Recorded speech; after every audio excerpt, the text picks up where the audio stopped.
3 ways to get your emotions under control. Do you rule your emotions, or do your emotions rule you?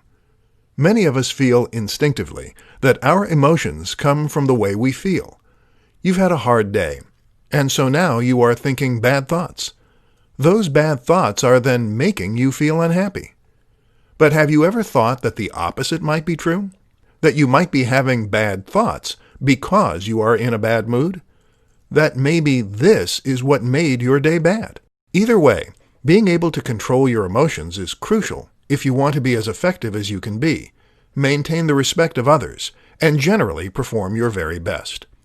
In this presentation, we'll look at 3 ways you can get your emotions under your control. 1. Consider your physiology. Many of us think that emotions come from our psychology. Very often, though, they can also come from our physiology. That is to say that our emotions are dictated by the things that are going on in our bodies. For instance, if you are in a bad mood, then it could be because you're low on blood sugar. Our bodies use high blood sugar as a signal to create feel-good hormones. When it drops, we produce cortisol, which makes us anxious and hangry. You might be tired, too, or perhaps your emotions could be getting in the way. Either way, you need to consider the role of your physiology as well as the role of your mind. 2. Control your thoughts. That said, controlling your thoughts is also important. Techniques used in CBT, cognitive behavioral therapy, teach us to challenge negative thoughts and to even test our unhelpful beliefs. This means first identifying the things we think and the things that are causing our bad state of mind, and then asking whether those thoughts are true or useful. 3. Meditate. There are countless good reasons to meditate. One of the most important, though, is that meditation can improve your emotional control, your focus, and your discipline. This is literally a process that involves focusing your mind and avoiding distracting thoughts. And if you can do that, then you can avoid distracting emotions as well. In the short term, a bout of meditation is a great way to calm your racing mind. In the long term, it is a powerful tool for enhancing your emotional stability. 5 surprising ways the mind influences the body, and vice versa. It is a mistake to think of our mind and body as separate entities. The reality is that we are holistic machines, and that no aspect of our psychology, physiology, or biology can exist independently of the rest. Your mood is tied to your physiology, and your physiology is tied to your mood. This is part of what makes the mind so powerful. It controls not only our thoughts, but also our body. Here are some surprising examples. 1. Your mind can boost your immune system. If you are positive, jolly, and surrounded by people who love you, then you are actually more likely to overcome illnesses. It turns out that stress suppresses the immune system, whereas happiness hormones can reinforce it. 2. Stress changes your children. Stress changes your biology in many ways. It can even change the way that certain genes are expressed, and that means you can pass those changes on to your children. Surprisingly, if you are very stressed when you conceive, your children are actually less likely to be stressed in life. 3. You don't digest food properly. Stress causes a range of conditions, such as psoriasis. But did you know it also prevents you from properly digesting your food? This can actually lead to malnutrition, even if you are eating properly. 4. Your gut changes your mood. So your mood changes the way your gut behaves. But did you know that this relationship is a two-way street? You see, your gut contains nearly as many neurons as your brain, and the tiny bacteria that live there actually produce neurotransmitters that can affect your mood. This is why the gut is sometimes referred to as the second brain. 5. Embodied cognition. Embodied cognition is a recent theory in psychology that better explains the close link between the body and the brain.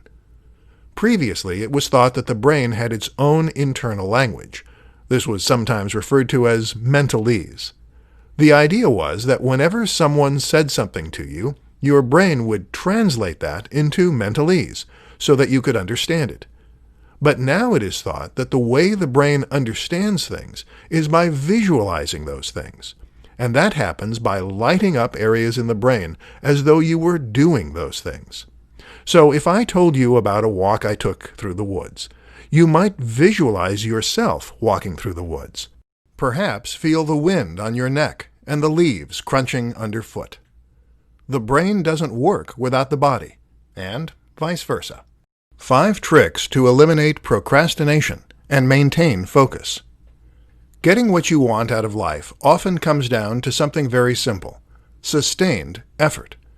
Will Smith says that what sets him apart from the competition is his willingness to stay on the treadmill until he collapses. He will go the extra mile.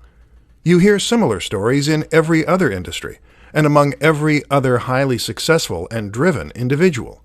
You want to win. You need to put in the work. And that means you can't be getting distracted. So in this presentation, let's explore 5 quick tricks you can use to procrastinate less. 1. Do the fun task first. Many of us think the first task of the day should be the biggest and the hardest. With that out of the way, we can then focus on other matters. Except that is then a barrier that will put you off starting at all. It's better to get a quick win under your belt to put yourself in the right state of mind. And that means starting with something easy. 2. Leave work incomplete. This might go against every natural inclination, but before you lock up the office tonight, start some work and leave it incomplete. Why? Because the human brain hates a lack of closure. This makes it much easier to pick up and go first thing tomorrow. 3. Visualize why. It's easy to find the things we need to do boring and uninspiring. Why? Because we only want the prize at the end. We don't want to do the work in between. The key is to tap into the enthusiasm you have for the destination and to use that to motivate you on your journey. Picture why you are doing this. Feel it emotionally, and then you will be driven. 4. Rest. If you want to be as effective as possible during working hours, you need to rest during your time off. Sustained attention requires a lot of energy, and that runs out after a while. Give yourself some time to recoup and to do the things you want to do. 5. Music on repeat. Listen to the same musical tracks on repeat on headphones. Eventually, the brain becomes desensitized to hearing the same track play over and over, and thus tunes out. This makes it effectively like more entertaining white noise. It's like sensory deprivation, meaning you have an entire sense less to distract you. How to conquer your fears and face any challenge. Fear is one of the most terrible things, and there is a simple reason for that. That is because your fears limit what you feel you can accomplish. Your fears prevent you from doing the things you want to do. They make you second-guess yourself, and they prevent you from taking chances. That, in turn, means that fears put restrictions on you, and they go as far as to limit your freedom. So the question is, how can you destroy fear and face whatever challenge you choose? This presentation will attempt to provide you with some answers. Be willing to fail. It is not a brave man or woman who believes they cannot fail. That is a foolish one. Rather, it is a brave person who knows they can fail, but is willing to live with that possibility. This is the central philosophy of Stoicism in a nutshell. The notion that you might fail, but that is okay. Once you accept this possibility and realize that you can and will survive, it liberates you to try new things and to deal with the consequences when they come. Love the challenge. Similarly, it also pays to revel in the challenge. You don't fail until you stop trying. In the meantime, everything else is just another challenge, another obstacle. Think how dull life would be if everything were easy. The reality is that our brains and our bodies are designed to grow. They love challenge because this stimulates that growth and gives us a chance to better ourselves. So when your boss is giving you a hard time, consider it a test of your resolve.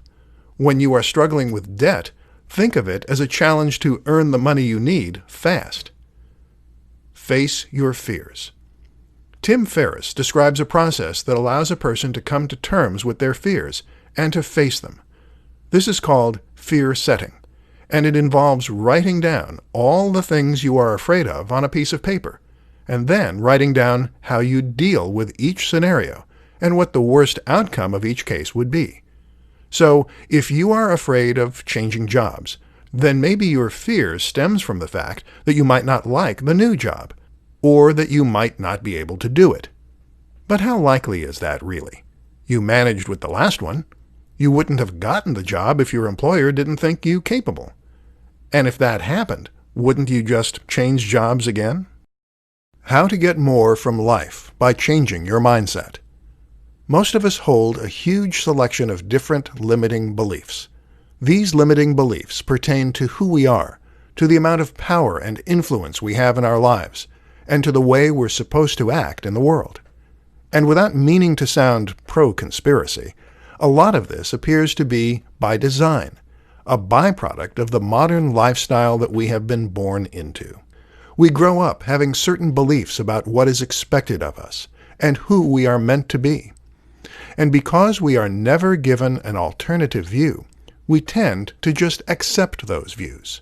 For instance, you grow up believing that at the age of 18 or 21, you will finish your education and get a conventional job. You'll get married at 25 to 30, and you'll have 2.5 perfect kids.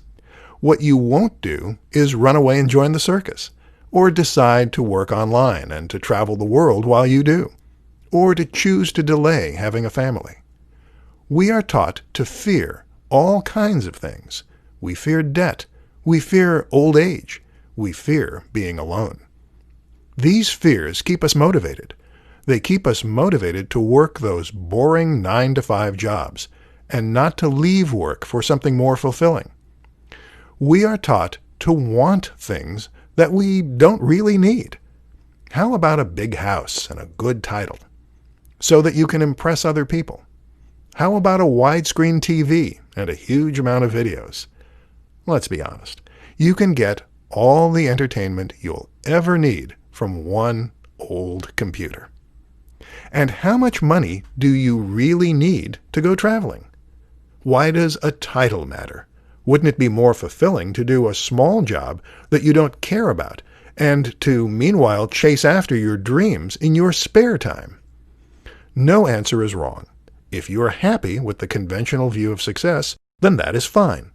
But the point is that you should expand your mind. You should open yourself to other possibilities, other routes, other ways to be happy. Don't be afraid. Don't let fear put you in a box or dictate what you're going to do with your life. And certainly, don't be dictated by the expectations of other people. You can do anything you want to do. The worst-case scenario is not as bad as you think it is, and there is limitless possibility out there. How to project the impression you want to give. Have you ever heard someone describe you and felt that they've got you all wrong? Have you ever described yourself as always relaxed, only for your friend to protest, "No, you are not"? We all have an idea of who we are, and we all have an idea of how others see us. But very often, that impression is not accurate. We are simply too close to the situation. And very often, trying to craft ourselves an image actually blows up in our faces. This presentation will help you to start projecting the image that you really want to have. Show, don't tell. The first absolutely critical thing to learn is that you must show and not tell.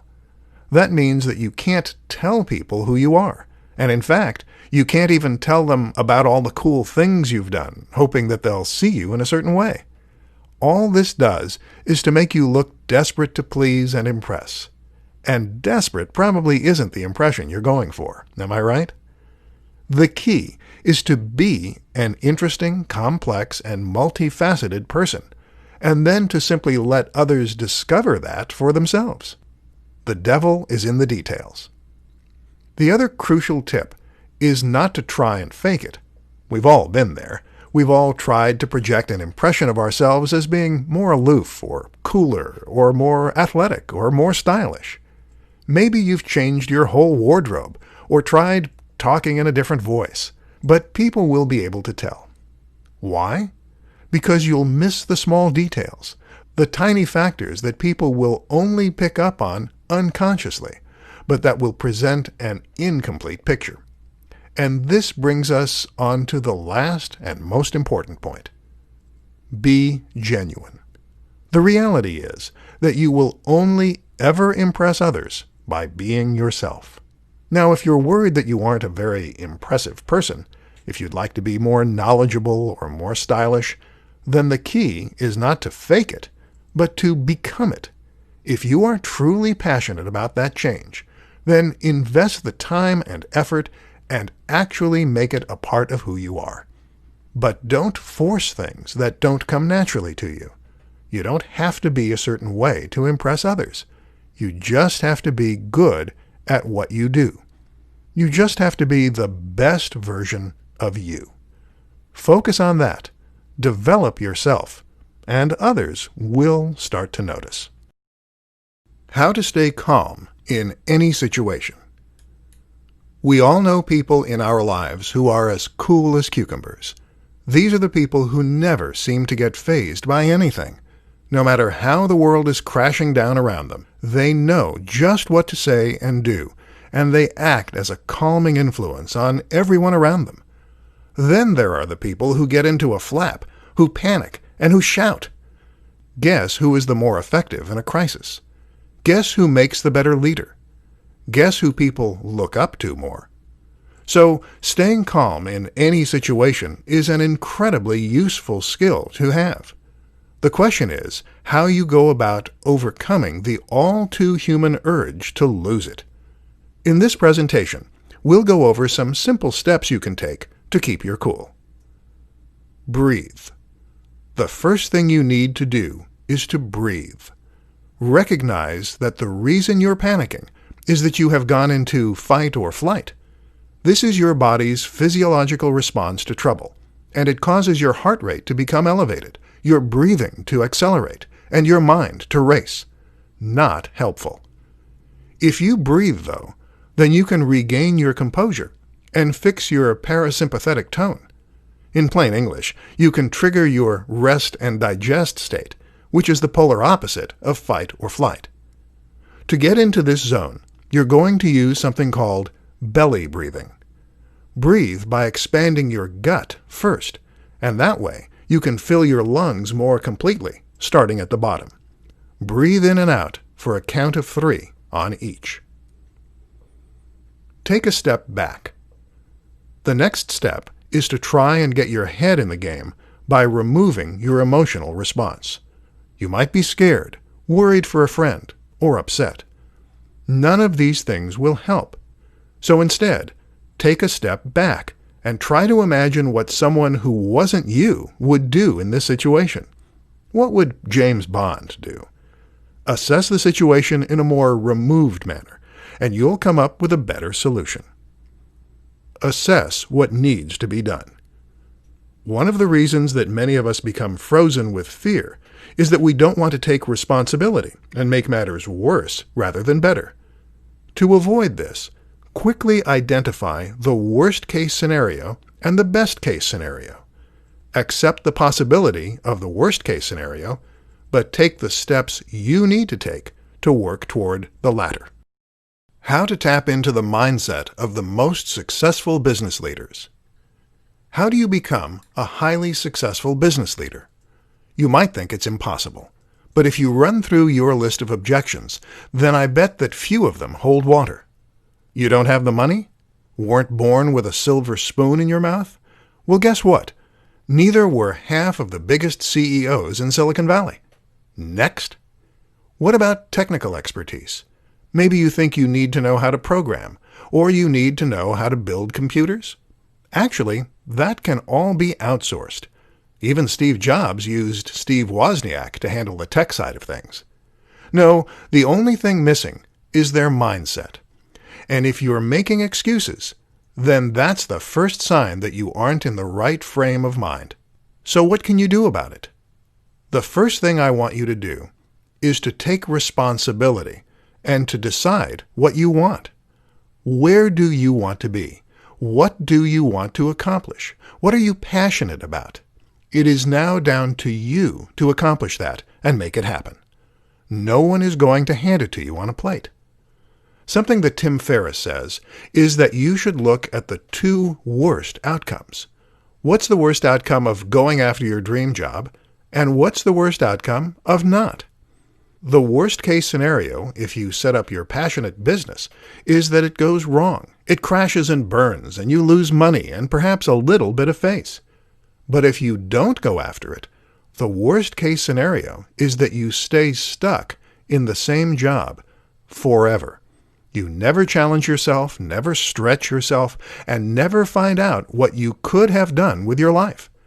At 60, you look back on your life and you feel regret, although it is never too late to start. So find your passion and go after that. And no, I'm not talking about a compromise. You want to be the next Bill Gates or the next David Beckham? Then do that. Don't work in a tech firm and don't become a soccer coach.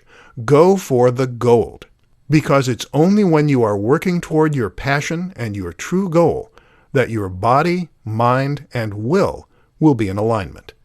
It's only then that you will come alive and enter a flow state, a state of mind where everything else seems to slip away, and you can accomplish anything.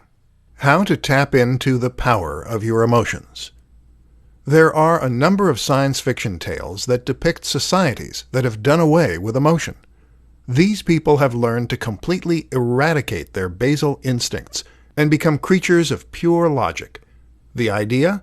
That doing away with emotion would make us more reasoned, more practical, and even morally superior. War would end. Suffering would be a thing of the past. All that good stuff. But you know what? Emotion isn't just some biological inconvenience. It is not an accident. Our emotion is there for a reason, and it has a number of critical roles. The key is simply being able to tap into that emotion and being able to choose which mental state we want to be in at any given time. Sure, emotion is a bad thing when it causes us to make silly mistakes, or when it causes us to be too depressed to get out of bed in the morning. But did you know that emotions can also give us subtle cues before our logical brain has a chance to react? For example, if you play the game higher or lower, purely following your emotion and instinct, then you will perform better and faster than if you try to calculate the odds, or if you just play it by random. And when you are angry or scared, did you know that you actually become stronger and faster? Adrenaline increases muscle fiber recruitment, which in simple terms means you tap into greater strength. All those emotions are there for a reason. Anger has a place. It gives you the courage to stand up for yourself. Fear has a place. It helps you avoid danger. The key to getting emotions under control and tapping into them as needed is to learn to focus. Focus on the things that bring you comfort, or the things that work you up. Need to tap into some reserves of strength, some latent energy? Remind yourself why this really matters, and then focus on that fact. Need to overcome your fear? Then focus on the comforting facts of the situation. Maybe the worst-case scenario isn't so bad. Events do not determine how we feel. Our reaction to events do that. Our interpretation of events does that. Your job is to choose what you want to react to and how you want to react to it. Why the right mindset is the first step to accomplishing your goals. No matter what it is that you want to accomplish, the first thing you need to do is to adopt the right mindset. Everything that you are everything you do and all the world around you begins in your mind.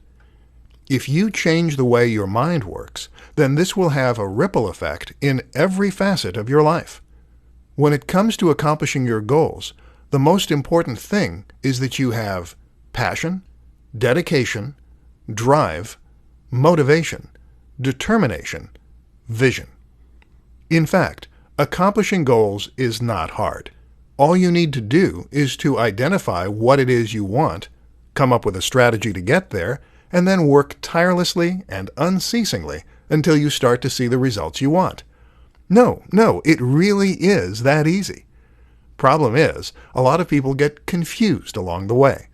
And it starts right at the beginning, with having the wrong goal. You see, all too many people will set out with a goal that they think they need to accomplish. They'll work to become the person their mom wanted them to be, or that society thinks they should be. They'll choose the goal they think is easy enough to accomplish, and realistic enough. Or they'll not be sure what they want at all. And when you do that, you will lose the ability to really go after what you want. This is the one factor that is critical in every single person who has ever been a huge success. They love what they do. They are passionate about it. They work on it in their spare time because it is what wakes them up in the morning, what drives them through the day. Do you think Einstein would have had as many breakthroughs as he did if physics was just his 9 to 5 and he hated it? Do you think that Elon Musk would be as successful as he is today if he had just worked for FedEx? If you want to become the best version of you, then you need to go after the thing that makes you truly come alive. And that in itself goes against a lot of what we're trained to believe. It takes a huge cognitive shift. But if you're going to accomplish everything you want to, then you need to change your mindset.